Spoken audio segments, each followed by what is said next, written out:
So you want to live forever-ish? Well, you got to know what's in and what's not. Stay tuned to find out. You're listening to Live Foreverish, a show dedicated to helping you live just a little longer. Here's your hosts, Dr. Mike and Dr. Crystal Gossard. All right, welcome to Live Foreverish. Dr. Crystal, our in and out show. Yes. Love it. You know it's our favorite. Well, my favorite. Yeah, it's one of mine too, no doubt. And a fan favorite, which is great. We got 3 ins and 1 not in and out. You want to do the 3 ins, but not the out. See, that's how you're going to live forever-ish. A little bit longer, but And a whole lot stronger. All right, so let's begin with in number 1. And you know I like this right off the bat. Integrative medicine. Right. That's what I your do. thing. That's what I do. Medical doctor You talking about nutrients. and lifestyle and everything. You do whatever is best for the patient, and often a combination of conventional with, supplements, a lot of stuff like that. It works. Yes, and it's nice to kind of be in the middle. I always tell my family members, if you're watching some influencer or something, if they're too far to the left or too far to the right, careful, right. if they're only saying this is the only way, then you should watch out. Yeah, we don't like that. In this case, lots of people in this country are on statin medications, right? These lower cholesterol. They've been very successful, there's no doubt. Yep. They've been shown to lower not only your first heart attack, which is primary prevention, but having a second one, secondary prevention as well. And so they're all over the place. Yeah. Well, it turns out, did you know that 5% to upwards of 30% of patients on statins are known as statin intolerant? I can believe it. I would say 80% of my family members, they're all on a statin medication.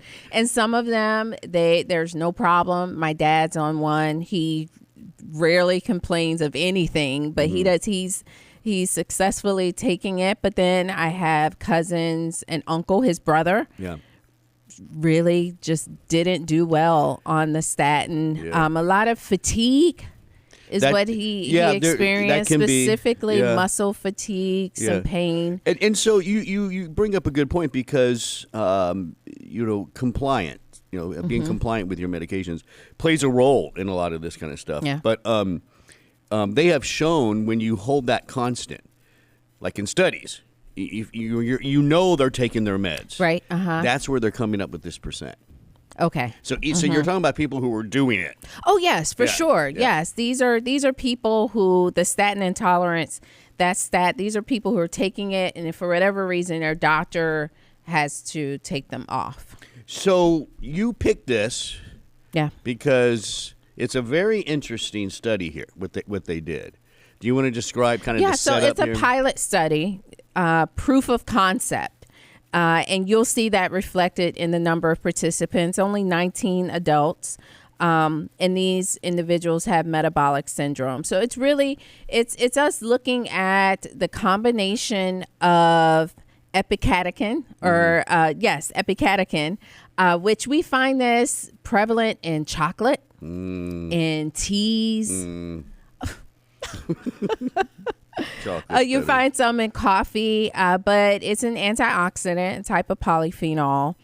And the researchers wanted to see if this antioxidant, which, by the way, is known to have lipid-lowering effects, if it can augment the effects of the statin. And the way this is, I love the way integrative medicine works, is someone who may be intolerant to their statin, maybe because the dose is a little bit higher.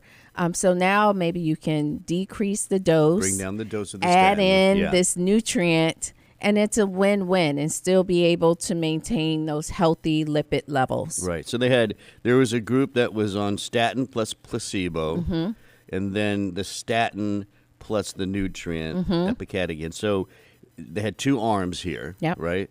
And what they found is that total cholesterol and non-HDL cholesterol all came down more significantly in the group with both. Yeah. So and again, so what does all that mean? And there were other things too. They looked at LDL particle number, which is huge. Yes. And then how big is the particle? Remember, small and dense, no, big and fluffy are nicer. Yes. And all of those did improve, with that addition of the nutrient. And we saw also there was an increase in HDL with the nutrient. Yeah. We've seen that more and more when you're just looking at polyphenols.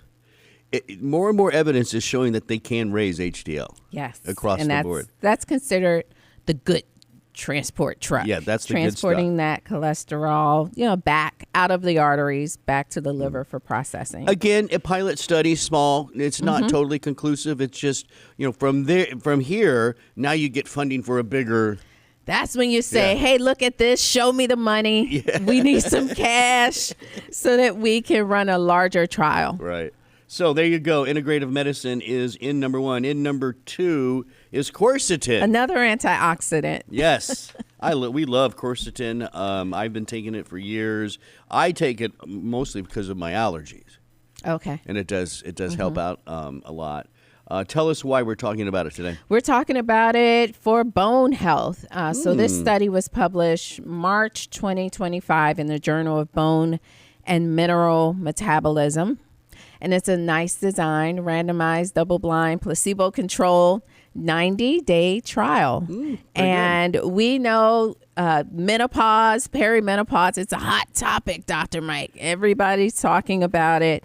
And they are looking for help, any little thing that can help, specifically with the increased risk of osteoporosis that women experience during this life stage. And so this was 34 healthy postmenopausal women, and they did not have osteoporosis. So we're trying to kind of... It's a prevention type thing. Exactly. Yeah. And these postmenopausal women, were some of them already on, do we know if they were already on maybe like estrogen or something, or is this is just people this is all they got? Well, I don't know if they were on anything else. I didn't see that called out in the study specifically. I'm sure we can pull it up. And if any of our listeners want to know, just give us a chat and then we can pull it up to see if that was part of the exclusion criteria. But we do know that their intervention was the 500 milligrams of quercetin. Right. Versus the matching placebo, and this was every day. Right, and so pretty good results. I mean, they looked at these, and I like to look at these, the bone turnover markers, right? Osteocalcin's one, procollagen is another, and then along with like inflammatory markers, and there was significant improvement in those bone turnover markers, and also with inflammation as well. There was. Now, the one thing that we did not see, significant difference with bone mineral density. So we can't, say specifically this is increasing your bone mineral density, but when you look at the mechanisms of action that for osteoporosis, there's a lot of inflammation, oxidative stress. And if you can see those bone turnover markers improving, then it's a good sign. It's a good sign for sure. And maybe we just need more people to actually see true bone mineral density go up, right? Yeah. I mean, again, it's a nice study. It's small. Yeah, and that's what you'll see with, if you're listening to our ins and outs, what the purpose is to bring you what's new. What's the new research with these nutrients? That we can't always provide this overwhelming, conclusive evidence, but it's nice, promising evidence. And many people are taking quercetin, as you mentioned, for allergies, great for the immune system, and for inflammation. And so you may get some improvements in your bone health, and that's a win. Yeah, for sure. Considering bone health is extremely important, especially in postmenopausal women. That's great.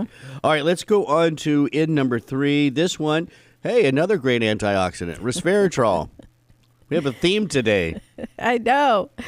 We do. Well, I mean, come on. The nature gives us lots of antioxidants, so it's hard not to talk about them. Yeah, for a reason, right? Yeah. So in this case, it looks like resveratrol was able to impact in a positive way markers of neurodegeneration, right, and neuroinflammation in people with Alzheimer's. Yes. So that's an important point, right? Yeah. That this was looking at people with disease. Yes, and so these individuals had mild to moderate Alzheimer's disease with biomarker confirmed Alzheimer's. So we do have these biomarkers, and we have confirmed them, and we're looking at cerebral spinal fluid analysis, and this is a post hoc analysis. The original trial was a 52-week trial. And so now the researchers are going back and pulling the records for those individuals and looking at the ones that were taking resveratrol and kind of comparing the biomarkers in the individuals who were taking resveratrol versus the ones who were not. And it looks like the resveratrol was 500 milligrams? Yes. Yeah. Yeah. Oh, there it is right there. For 500 milligrams. Well, it says a dose increase, but up to 500 milligrams, right? So 500 and every 13 weeks increased with Indy at 1,000 milligrams twice daily. Right. Okay. And so this was over 52 weeks. So they just slowly... That's a good dose. Up. It's a good dose. Yes. Yeah. To 2,000 milligrams of resveratrol. Yeah. So that's a great dose. That's a dose I take when I'm getting a scratchy throat, by the way. So enolase is this neuron-specific marker of injury that you see in nerves. It's called enolase, NSE, I think is the abbreviation for it. That dropped by 40% in the resveratrol group. That's impressive because remember, these are patients with disease. Yes, right. So that's significant. And the commentary here from the participants, these biomarker shifts, and I'm just going to kind of read directly some of the commentary. These biomarker shifts suggest a central anti-inflammatory and neuroprotective effect. And so this is kind of going against some of the things that we think about phytonutrients, specifically polyphenols, because this is showing that it is active in the brain. And we do know that there's generally low absorption of the resveratrols, the quercetins. And so we look at different deliveries, technologies that can improve the absorption, but some of it is getting in and some of it is getting into the brain. Yeah, the higher dose helped, I bet, as well, right? Yes. Yeah. It's nice to see that the higher dose did produce better results, meaning, because with a lot of nutrients and even medications, there's a threshold, and once you go above that, you actually got more side effects than effect. And so in this case, that higher dose, I think, seemed to work. Yeah. Excellent. There you go, resveratrol. All right. Now, we're going to talk about out. This is what you don't want, and unfortunately, this is increasing in prevalence and incidence in the United States, even in younger. I thought that was going to be the point, not that it's increasing, that we are seeing these younger generations with colon cancer. Colon cancer, yeah. It really is a shame. There's some interesting theories. Have you heard some of that? What is it, processed food? Yeah, I spoke with a surgeon once, and that's definitely there. The fact that there's a lot more processed foods, there's a lot more artificial stuff in our just food supply, food chain. But an interesting theory is also a lot of these younger people who are getting the cancer now were the same people as kids that had prediabetes and were overweight. That was that became an epidemic in the late 80s, 90s, right?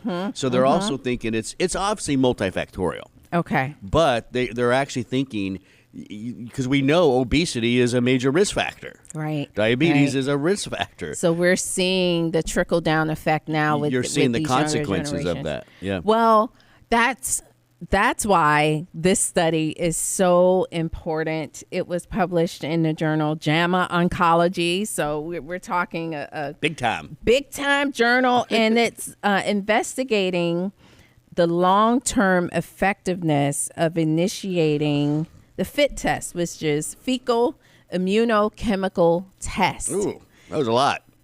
It's a screening. You probably see these tests on commercials, of course, versions of them, but it's a fecal test screening for colon cancer before the traditional age of 50. So if we're seeing this in younger people, first of all, they're probably not going to go have colonoscopies.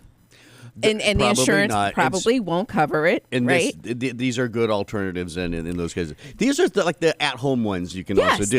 Yes. They have gotten better over the years. 10 years ago when the first one came out, it wasn't all that great in terms of its ability to screen. Yeah, right? so and what it's looking at, it's detecting hidden blood in the stool. Yeah. But long story short, because we don't have time to go into everything, but the participants were age 40 to 49, and then there was an older group, 50 to 75. They found that colorectal cancer mortality was reduced by 39% in individuals who started screening between the ages of 40 and 49. Yeah. So to me, this says, especially if you have a risk of family history. Well, yeah, that's your 45 in those cases. So maybe everybody just needs to be 45 now. I think at 40, start screening. Yeah. Start screening. Start this kind of screening, and then maybe at 45 you get one, If they detect some blood, then they can do the full colonoscopy. Yeah. But it's just showing that the people who screened, there was less and that's mortality. The key. Let's get that straight. I think most cancer specialists and surgeons would tell you they want the colonoscopy because it's just better. It's visual. They can treat right there, remove a polyp that could become something in 10 years. But I think all of them are also starting to recognize a lot of people don't get colonoscopies. Yeah. So these are some alternatives. And at the end of the day, if that's what you want to do, go at least do something. Do something. So yes, this particular test, the FIT test, showed high specificity, 96%, and acceptable sensitivity in young adults. So I think it's worth it. It's great. Yeah. Screen. It's always easier to treat early than late. So true. It's just that simple, right? There you go. 3 ins and an out for living foreverish, which is to live a little bit longer and a whole lot stronger. There you go. Fantastic information. Don't forget, you can go to liveforeverish.com, and there's a whole bunch of other episodes you can download, like and share, comment, pass those episodes around. Yes. Do what you got to do. Subscribe. That's what we need you to do. Subscribe, because we have a whole library of topics that you're going to find something. Yep, and then you'll find the video version. If you are listening on whatever platform, Apple, Spotify, you can see Dr. Mike if you head to our YouTube channel, youtube.com/Life Extension Wellness. And then our sponsor, speaking of Life Extension, if you head over to lifeextension.com, you can get a special 10% off at lifeextension.com. You just type in podcast, and you'll get that discount. Yep. That's at lifeextension.com. I'm Dr. Mike. That's Dr. Crystal. Thanks for listening.